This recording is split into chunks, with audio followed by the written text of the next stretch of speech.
dijalankan dengan judul peran olahraga dalam pengembangan disiplin dan kerjasama.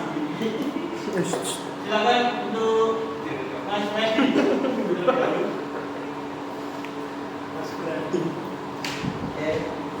Olahraga dapat digunakan sebagai media untuk pembinaan sikap disiplin dan kerjasama dari segala bidang. Nah, disiplin itu adalah kontrol pengusahaan diri terhadap impuls yang tidak diinginkan atau proses mengarahkan impuls kepada suatu cita-cita atau tujuan tertentu mencapai dampak yang lebih besar. Nah, di sini ada dua. Dan disiplin diri adalah disiplin yang ditanamkan atas dasar pemahaman dan kesadaran yang lebih mendalam untuk menghargai ide. Disiplin yang ada dua. Yang disiplin diri adalah disiplin yang ditanamkan atas dasar pemahaman dan kesadaran yang lebih mendalam untuk menghargai dan mematuhi segala nilai norma dan kaidah yang perlu tanpa peduli terhadap ada tindaknya pengawasan, sanksi, hukuman atau penghargaan. Yang kedua, disiplin semu adalah disiplin yang ditanamkan dengan paksaan karena takut hukuman atau sanksi, karena perintah tanpa disertai pemahaman dan kesadaran. Disiplin dapat dibedakan menjadi dua. Itu tadi yang saya jelaskan. Lanjut. Disiplin latihan atlet adalah kesadaran dan ketaatan atlet terhadap ketentuan atau ketentuan dan norma-norma yang diberlakukan dalam lingkungan latihan.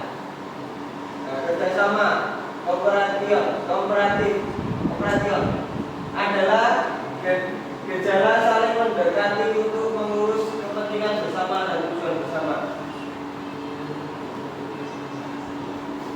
Selanjutnya, kerjasama ditinjau dari status pelaku kerjasama, yaitu kerjasama setara dan kerjasama tidak setara. Kemudian kerjasama ditinjau dari prospek kerjanya, dapat dibedakan menjadi tiga: kerjasama koaksi, kerjasama suplementer, dan kerjasama diferensial.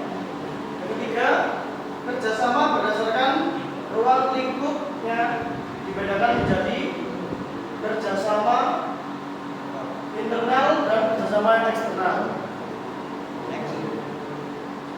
Kerjasama ditinjau dari status pelaku kerjasama. Untuk yang kerjasama setara adalah jenis kerjasama yang terjadi antara dua orang yang mempunyai posisi yang sama. Contoh, produsen dan konsumen. Produsen sebagai orang yang memproduksi sesuatu memerlukan konsumen yang mau membeli produknya. Untuk yang kerjasama tidak setara, satu, kerjasama tak setara adalah jenis kerjasama yang terjadi antara orang yang berbeda posisi, namun kedua pihak saling membutuhkan untuk kepentingan masing-masing. Yang kedua, contoh kerjasama antara perusahaan dengan pegawainya. Untuk kerjasama ditinjau dari proses kerja, yaitu kerjasama faksi. Kerjasama faksi atau companionable labor adalah jenis kerjasama yang dilakukan oleh yang memiliki pekerjaan sama. Mereka berkumpul untuk menambah kesenangan kerja. Untuk yang kerjasama suplementer, itu kerjasama suplementer adalah jenis kerjasama yang dilakukan untuk mencapai tujuan yang sama, namun tak dapat dilakukan sendiri. Contohnya, mendorong sebuah truk bersama-sama. Jika dilakukan sendiri, tidak akan kuat.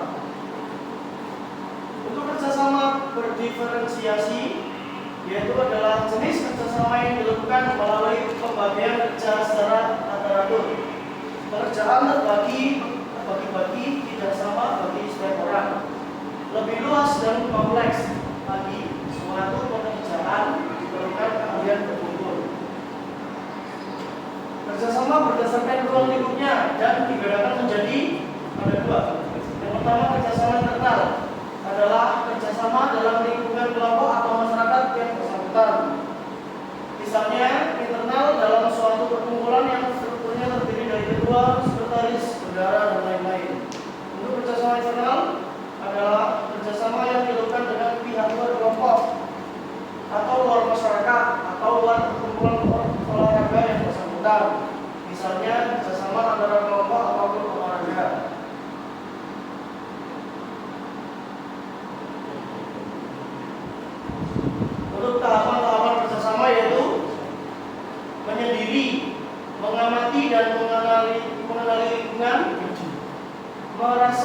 tertarik dan mengadakan penyesuaian diri, terbuka untuk memberi dan menerima.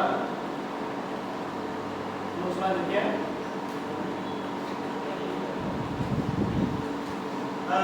untuk terakhir yaitu persyaratan kerjasama. 1. Kerjasama harus didasari oleh kepentingan yang sama. 2. Kerjasama harus didasari oleh prinsip keadilan.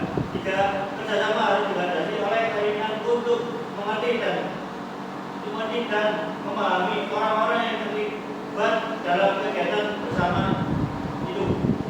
4. Kerjasama akan terbentuk apabila semua orang memiliki tujuan serupa tentang hal yang ingin dicapai. Nah, kerjasama akan lebih mudah terjadi jika setiap orang dalam kelompok bersedia untuk saling menolong kelompoknya. Nah, kerjasama akan terbangun jika dilandasi oleh prinsip yang saling melayani. Kerjasama merupakan perwujudan tanggung jawab dari tiap orang yang terlibat dari kelompok. Penghargaan memainkan peranan penting dalam proses kerjasama. Yang terakhir, kerjasama harus dilandasi oleh kompromi. Sekian dari saya. Mungkin ada yang ingin bertanya, silakan. Saya tidak bertanya. Saya bertanya. nama Nama saya Maulana Bernudin, NIM 228021. Untuk tadi saya masih bingung untuk bagaimana kerjasama koaksi, Mas. Bisa dijelaskan? Sudah. Ya, untuk Mas Bram ya, langsung saya jelaskan. Kerjasama koaksi mengacu pada bentuk kerjasama yang terjadi antara individu atau kelompok dengan tujuan bersama. Namun masing-masing tetap mempertahankan identitas dan otonomi mereka. Contohnya adalah gotong royong, kerjasama dalam tim proyek, kerjasama dalam komunitas, kerjasama antar organisasi, kerjasama dalam keluarga, dan itulah contoh-contohnya. Terima kasih, Mas. Saya bertanya, Mas. Ya.